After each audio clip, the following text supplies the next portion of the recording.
Muito boa noite. É uma honra, mais uma vez, nós estarmos aqui. Uma grande alegria estar entre irmãos e amigos e diante de Deus, da sua palavra, para nós podermos ouvir o que Ele tem a nos dizer. Sempre também uma grande e imensa tarefa estar diante da palavra dEle, e nós contamos muito com a graça, com o auxílio de Deus, para que essa mensagem de hoje possa de fato não só nos convencer intelectualmente, não só trabalhar as nossas mentes, mas que a palavra do Senhor possa alcançar o mais profundo do nosso ser, que ela possa alcançar os nossos corações, porque se a Bíblia é a palavra de Deus e nós cremos que ela vai aonde ninguém pode chegar. Então é com muita expectativa que nós abrimos esse livro, é com muita expectativa que nós nos debruçamos diante da palavra de Deus. Vamos abrir a palavra de Deus, a Bíblia Sagrada, em Mateus capítulo 1. Mateus capítulo 1, versículo 18. Mateus capítulo 1, versículo 18. Vamos fazer a leitura até o verso 25 e depois nós queremos conversar um pouco essa noite sobre esta passagem, sobre o que esse texto tem a nos dizer, e espero que até o fim desse período a palavra de Deus possa realmente tocar as nossas mentes, os nossos corações, e saiamos daqui diferente de quando entramos. Diz assim a palavra de Deus: Ora, o nascimento de Jesus Cristo foi assim. Estando Maria, sua mãe, desposada com José, sem que tivessem antes coabitado, achou-se grávida pelo Espírito Santo. Mas José, seu esposo, sendo justo e não a querendo infamar, resolveu deixá-la secretamente. Enquanto ponderava nessas coisas, eis que lhe apareceu em sonho um anjo do Senhor, dizendo: José, filho de Davi, não temas receber Maria, tua mulher, porque o que nela foi gerado é do Espírito Santo. Ela dará à luz um filho, e lhe porás o nome de Jesus, porque ele salvará o seu povo dos seus pecados. Ora, tudo isto aconteceu para que se cumprisse o que fora dito pelo Senhor por intermédio do profeta: Eis que a virgem conceberá e dará à luz um filho, e ele será chamado pelo nome de Emanuel, que quer dizer Deus conosco. Despertado José do sono, fez como lhe ordenara o anjo do Senhor e recebeu sua mulher. Contudo não a conheceu, enquanto ela não deu à luz um filho, a quem pôs o nome de Jesus. Muitos de nós falamos sobre a ajuda de Deus. Todas as pessoas têm um jargão comum, onde dizem: Deus me ajude, que Deus nos ajude. E essa necessidade que nós temos de ajuda, ela é uma necessidade real, sentida e percebida pela raça humana, sentida e percebida por todas as pessoas ao redor do mundo. Uma necessidade de ajuda, uma necessidade de solução. E isso se dá porque em todos os lugares nós nos deparamos com necessidades reais, com necessidades profundas, com dilemas também profundos da mente e do coração do homem. E dilemas que os homens até então não têm encontrado respostas. Talvez para nos ajudar um pouco, eu queria contar aqui algo que me chama a atenção já há algum tempo.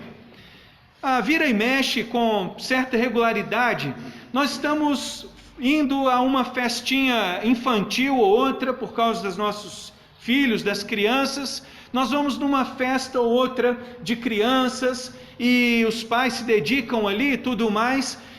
Mas tem um brinquedo nessas festas que eu tenho reparado já há algum tempo. O brinquedo é aquele campo de futebol de sabão, não de salão, mas de sabão.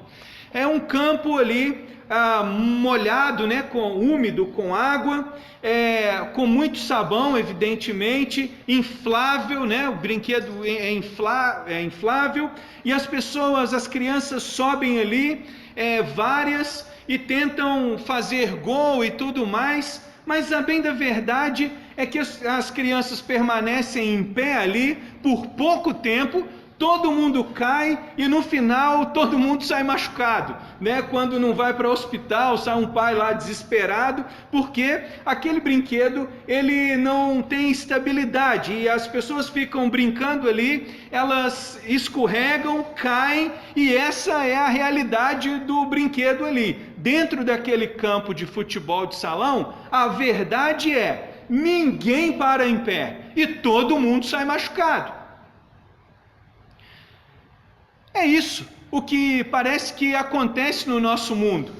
Ninguém para em pé, todo mundo cai e todo mundo está machucado. É como se estivéssemos tentando nos firmar, é como se estivéssemos tentando nos colocar de pé de alguma maneira. Por uns minutos nós ficamos, por uns instantes nós conseguimos ali, mas logo escorrega, cai, machuca. E nós estamos dia a dia, o nosso mundo, ficando frustrado com essas coisas. Desde que a reforma aconteceu, desde o século XVI para cá, o homem alcançou uma grande autonomia do seu pensamento. Os homens já não aceitam mais dogmas prontos. As pessoas já questionam. As pessoas usam seu intelecto para dialogar, para interpretar a realidade, para interpretar o mundo ao seu redor, e todos, de alguma maneira, tentam responder qual o nosso problema.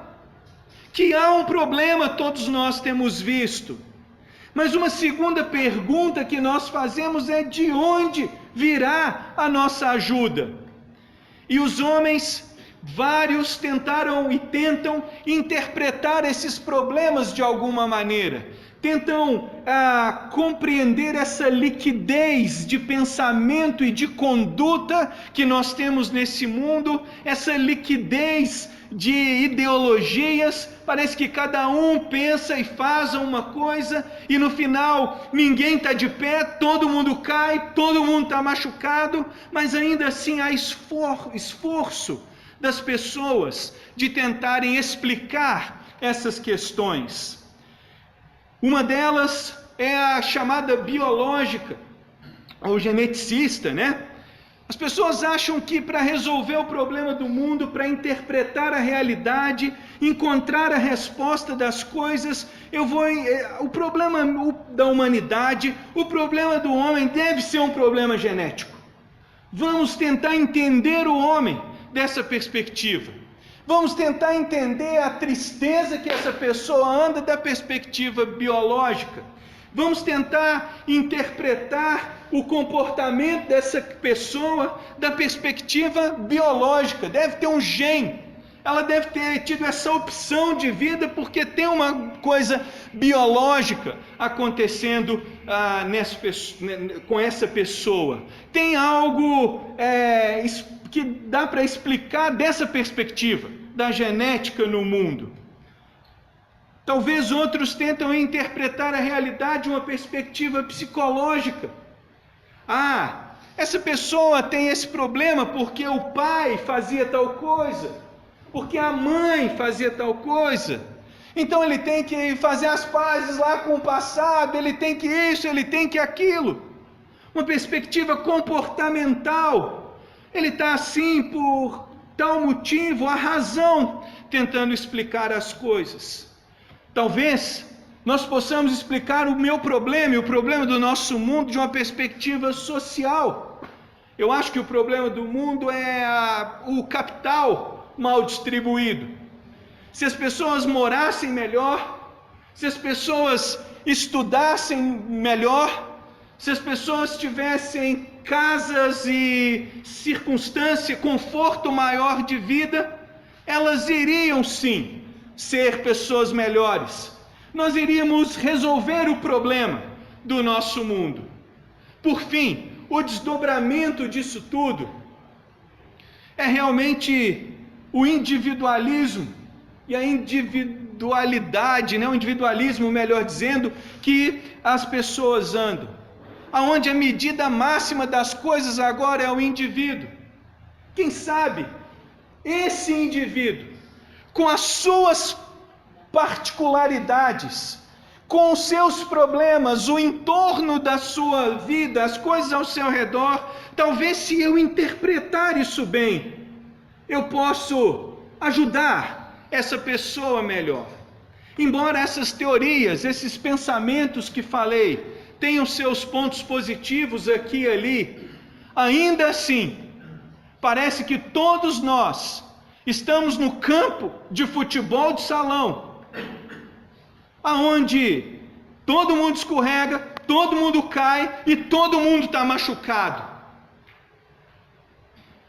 Vamos chamar esse campo de futebol de salão, de sabão, aonde todo mundo cai, ninguém para em pé por muito tempo. Por algum tempo sim, parece que deu certo, agora eu ando, e pá, e cai.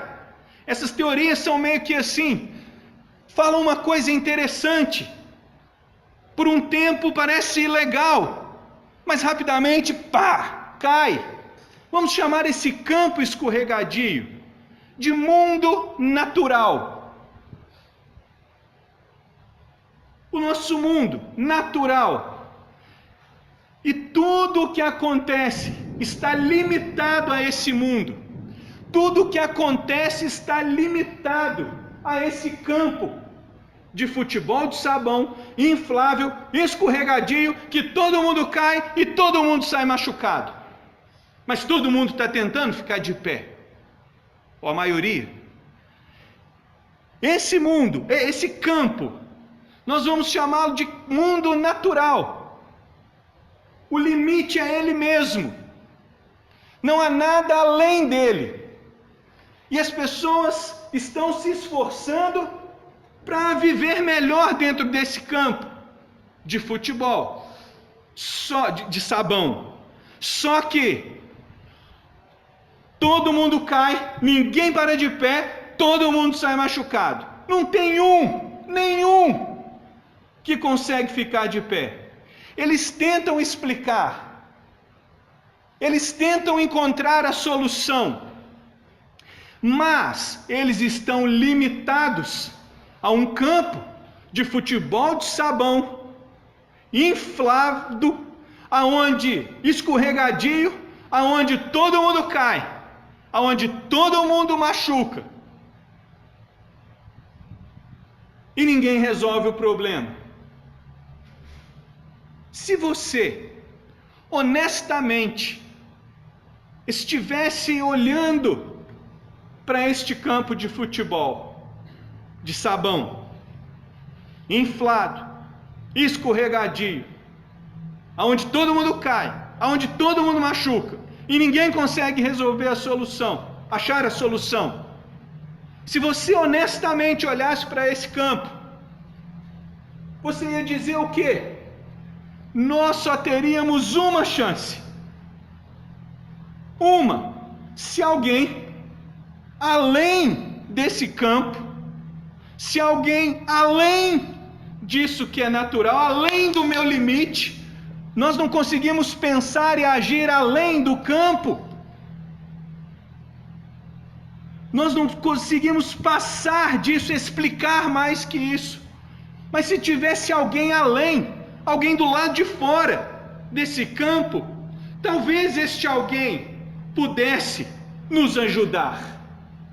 Talvez este alguém pudesse nos ajudar a caminhar nesse lugar, aonde é escorregadio, todo mundo cai e todo mundo sai machucado. Esse lugar é o seu mundo. Esse lugar é o meu mundo. Esse lugar é onde eu vivo. Esse lugar é onde as solas dos meus pés estão pisando e dos seus.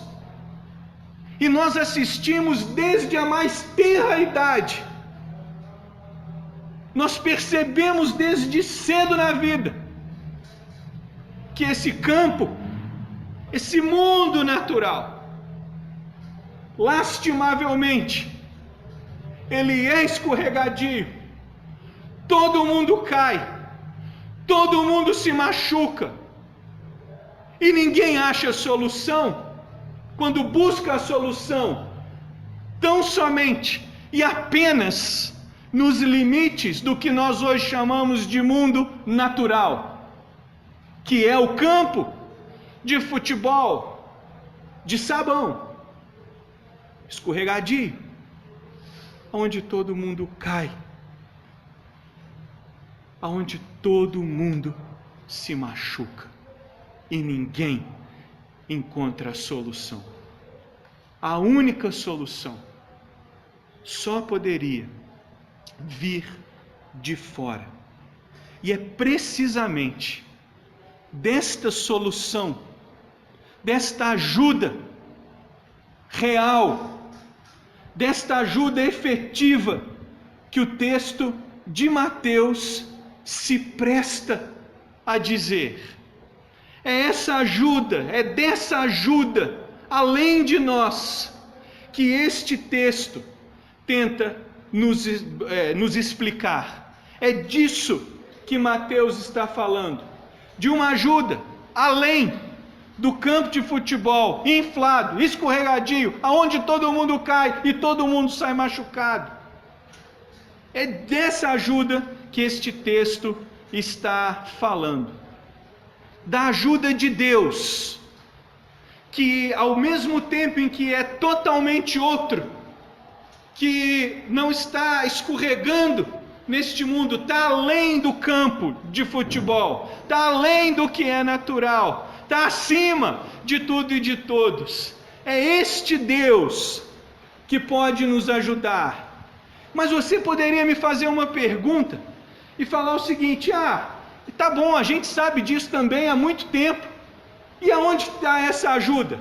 Por que essa ajuda não chegou? O problema, eu posso garantir, e nós vamos ver neste texto, que o problema não está com o ajudador. O problema está com aqueles que querem ser ajudados. Para sermos ajudados por Deus, nós precisamos compreender algumas coisas. Nosso tempo é limitado hoje, nós vamos falar de uma dessas coisas. Nós não vamos falar de todas elas hoje. Vamos falando domingo após domingo. Este texto de Mateus mostra o controle de Deus, o controle soberano de Deus sobre todas as coisas, para trazer ajuda ao homem, para trazer ajuda à humanidade. E se nós queremos receber a ajuda de Deus, nós precisamos compreender algumas coisas. Nós precisamos levar algumas coisas em conta para que nós venhamos a receber uma ajuda, digamos, efetiva de Deus. Eu me entristeço muito ao ver as promessas que muitos líderes, muitos ditos pastores estão fazendo por aí, em vários lugares, prometendo a ajuda de Deus, e parece que as pessoas continuam no mesmo campo, inflado, escorregadio, aonde todo mundo cai e aonde todo mundo se machuca. Por fim, muitas pessoas estão saindo dos lugares aí dizendo: esse Deus não existe. Eu estou desiludido com essa coisa. Eu já conversei com muitos aqui nessa cidade e em outros lugares no Brasil, aonde pessoas falam isso, que parece que essa foi mais uma tentativa frustrada. Mas eu volto a dizer que o problema, ele não está com o ajudador, o problema está com as pessoas que querem ser ajudadas. Porque fatalmente, para sermos ajudados por Deus, nós temos que levar em conta, nós temos que admitir, a verdade é essa, nós temos que admitir a necessidade de intervenção de Deus, intervenção sobrenatural de Deus, para que a nossa ajuda aconteça. Nós só vamos receber a ajuda de Deus quando admitirmos a necessidade da intervenção de Deus sobrenatural para que, de fato, a ajuda aconteça. Como assim? Vamos ler o verso 18, o que diz aí. Ora, o nascimento de Jesus Cristo foi assim: estando Maria, sua mãe, desposada com José. Até aqui nós estamos falando de uma situação natural. Nós estamos falando de uma situação natural. Maria, ela estava noiva, na realidade, de José. O noivado naquele tempo levava cerca de 1 ano. E o noivado era levado tão a sério naquela cultura do primeiro século, que eles faziam até contrato mesmo. Já eram considerados um do outro. Já era considerado um casamento. Apesar de que até mesmo o dia das núpcias, o marido não tinha relacionamento com a esposa, vice-versa, evidentemente. E às vezes esse casamento esse noivado, ele era acordado entre os pais. Os pais dos jovens faziam isso. A menina precisava ter pelo menos 12 anos, e depois de 1 ano, aos 13 é que podia casar.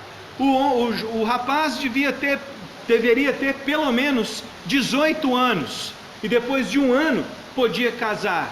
Então alguns acham que Maria era jovem assim, e José talvez mais velho quando conheceu Maria. Mas o fato é que eles ainda não haviam consumado o seu casamento. E o versículo continua a nos dizer isso, sem que tivessem antes coabitado. Então até aqui as coisas estavam acontecendo de uma maneira natural. José e Maria iam se casar, já tinham um contrato sério de noivado, que não podia ser mais quebrado, e eles ainda não tinham se unido, conhecido, tido relações de marido e mulher, até então. E se nós olharmos isso naturalmente, nós falamos na semana passada, nós não podemos esperar grandes coisas da família de Jesus. Naturalmente falando, nós não podemos esperar que, se olharmos a família de Jesus da perspectiva biológica, da perspectiva social, da perspectiva psicológica, nós não podemos esperar grande coisa de Jesus. Porque na genealogia de Jesus tem muita gente complicada.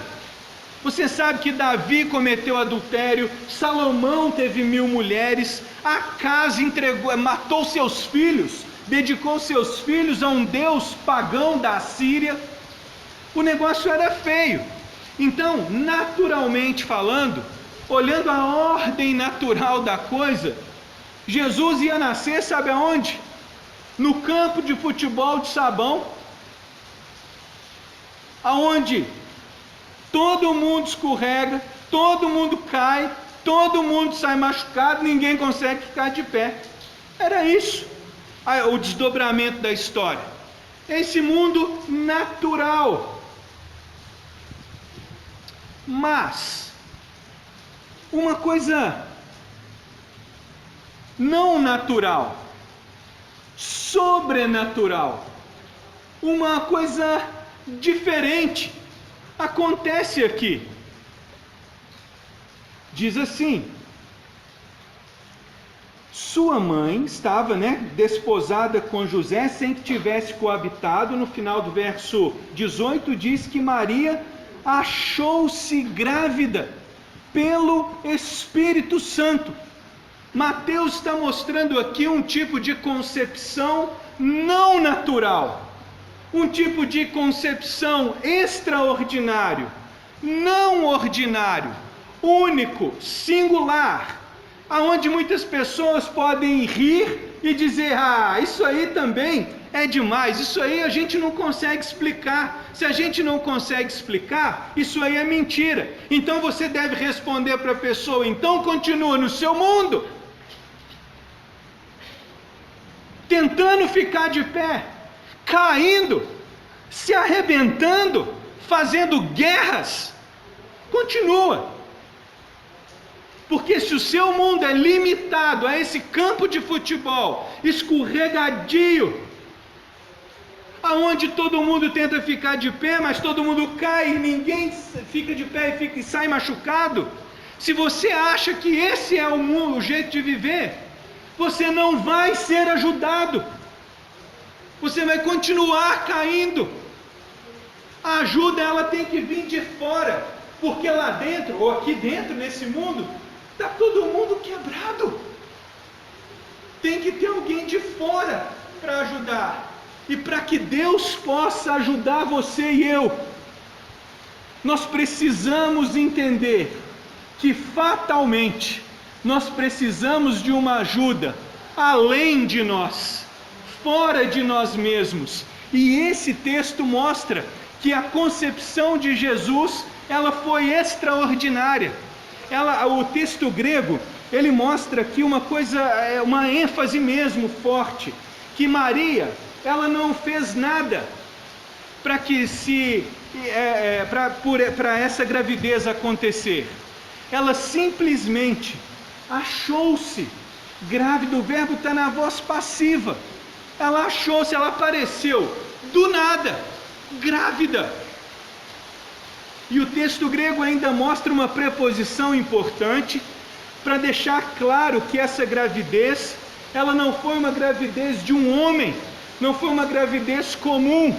Ela achou-se grávida do Espírito, a partir de uma obra do Espírito de Deus, é que esse menino apareceu no ventre de Maria. Ora, e o que tem isso a ver? Vamos continuar lendo o texto. No verso 19: mas José, seu esposo, sendo justo aqui, no sentido de que ele era um homem de conduta boa, mas também um homem que levava a sério a lei de Deus. Então ele, sendo justo e não querendo infamar ou expor Maria à vergonha pública, ele resolveu deixá-la secretamente. José tinha só duas opções aqui. A lei judaica, ela dizia o seguinte, que o marido desonrado, embora, lembre-se, eles eram noivos, né? E aí quando José foi lá para ver a esposa dele, ela disse para ele que estava grávida. Então, naturalmente falando, José só podia chegar a uma conclusão. Qual? Fui traído. Naturalmente é isso.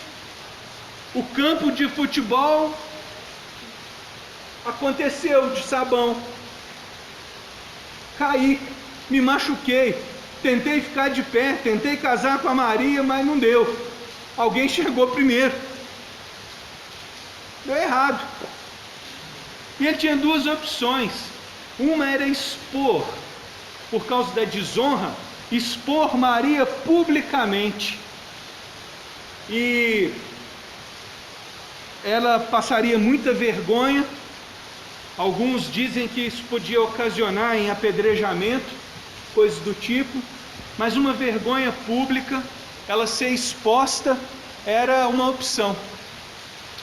Segunda opção que ele tinha, baseado lá em Deuteronômio 24:1, era, em particular, ele entregar para ela uma carta de divórcio e não expor Maria publicamente. E José, ele pensou nessa possibilidade. Ele não quis expor Maria. Parece que ele era de fato um bom homem, que estava aqui tentando ficar de pé. E ele pensou na possibilidade de não expor Maria. Mas ele foi para casa certamente, e o verso 20 nos diz o seguinte: enquanto ponderava, a palavra aqui quer dizer que ele estava pensando muito sobre essas coisas. Imagina José triste, frustrado, certo, né, de que sua noiva o traíra, certo de que ele teria que abandoná-la, seguindo a lei dos seus dias. Ele foi para casa, ponderava, pensava nisso, e chegando a essas conclusões, porque era o que? O natural. Era o natural. Mas algo não natural acontece. Observe o verso 20. Enquanto ele ponderava, esse eis aqui no grego é uma exclamação, né? Apareceu um negócio além, apareceu uma intervenção não natural. Eis que um anjo do Senhor, e aqui esse artigo no português indefinido, um anjo, mas parece que não está falando de um anjo qualquer. Muitos têm boas razões para achar que esse anjo do Senhor é aquele que atuava no Antigo Testamento. Então esse anjo do Senhor aparece para ele, apareceu em sonho, e ele disse: José, filho de Davi, não temas receber Maria, tua mulher. Ela continua sendo tua mulher. Recebe a tua mulher. E ele vai falar por quê? Porque o que nela foi gerado, mais uma vez, é do Espírito. Foi gerado nela. Ela não fez nada. Foi uma obra sobrenatural do Senhor. Mas por que essa obra sobrenatural?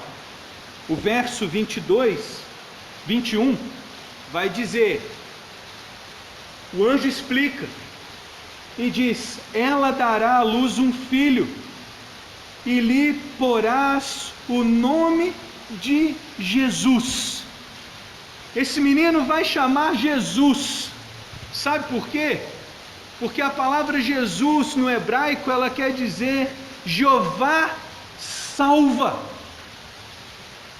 E ele explica, ele se chamará Jesus porque salvará o seu povo dos pecados deles.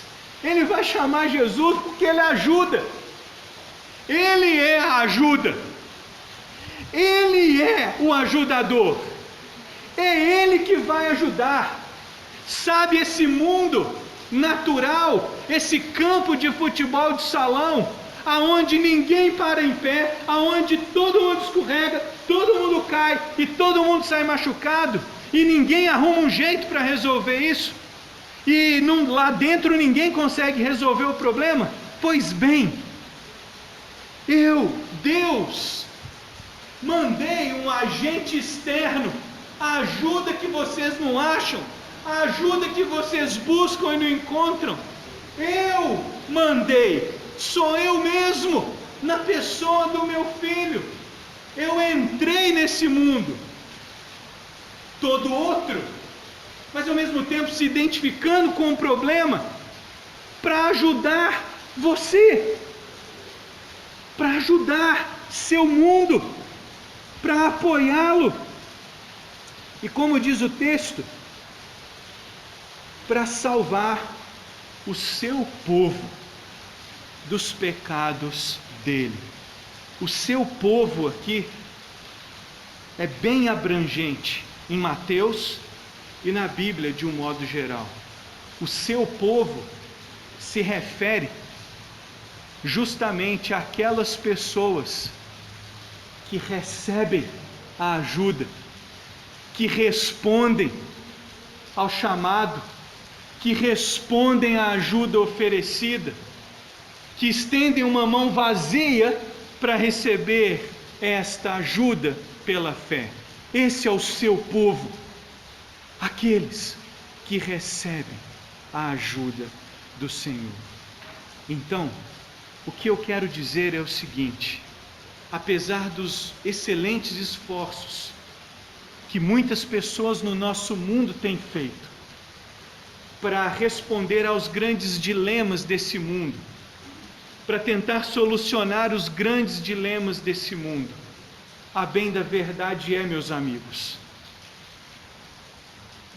que esse mundo, essas pessoas, apesar da boa vontade, nós estamos num grande campo de futebol de sabão, escorregadio, aonde ninguém para em pé, todo mundo cai e todo mundo se machuca. A única solução seria a ajuda de Deus, de alguém que está fora e que poderia nos ajudar nessa situação. Mas para Deus ajudar você, para que Deus possa nos ajudar nesse grande campo, nós precisamos admitir que nós necessitamos de uma intervenção não natural, além de nós, que possa nos ajudar. Não estou menosprezando, não estou minimizando, não estou diminuindo a sinceridade, a boa vontade e alguns dos bons progressos que pessoas fizeram para tentar melhorar este lugar, para tentar melhorar a vida humana. Não é minha intenção fazer isso. Mas por experiência, por observação, nós estamos vendo que o nosso mundo está num grande campo de futebol, de sabão. Escorregadio, aonde todo mundo cai, ninguém para de pé e todo mundo se machuca. E ninguém consegue resolver o problema. Por que não admitir essa noite a possibilidade de uma ajuda além de nós? Essa ajuda veio a este mundo. Um dia, na nossa história, uma virgem deu à luz. Um homem Deus, um ser totalmente outro, mas ao mesmo tempo totalmente identificado conosco, entrou nesse lugar para ajudar você e eu. Resta-nos, ou cabe a você, humildemente, admitir que nós precisamos dessa ajuda e sabiamente e humildemente se submeter a ela. Ou você vai continuar se esforçando no campo de futebol de sabão, aonde que é escorregadio, aonde ninguém para de pé, aonde todo mundo cai e ninguém resolve o problema. Se você quer a ajuda de Deus, o grande primeiro passo hoje à noite seria reconhecer com honestidade a nossa incapacidade para resolver os nossos problemas e aceitar de coração a ajuda que vem além de nós.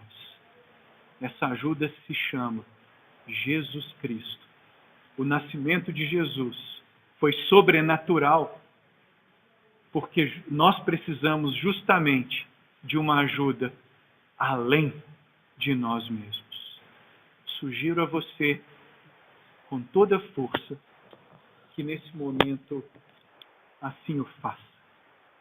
Admita que nós precisamos de uma ajuda além de nós. Curva a cabeça, ou pelo menos comece hoje a admitir a possibilidade de uma ajuda além de nós mesmos.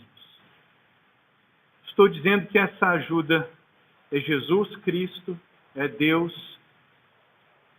Agora, como Deus pode ajudar alguém que não admite a possibilidade de uma ajuda sobrenatural? Então eu encorajo você a aceitar isso.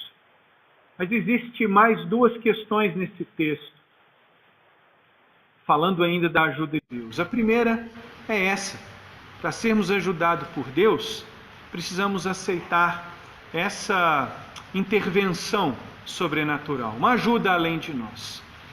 Mas existem mais duas coisas ainda para sermos ajudados por Deus, que nós vamos ver por sua graça e com sua ajuda, com a ajuda de Deus, nas próximas semanas. Mas por hoje, ficaria muito grato a Deus, muito feliz de essa comunidade descobrir, ou relembrar, ou se apropriar da verdade de que nós mesmos não podemos resolver os nossos problemas se não for por uma ajuda além de nós.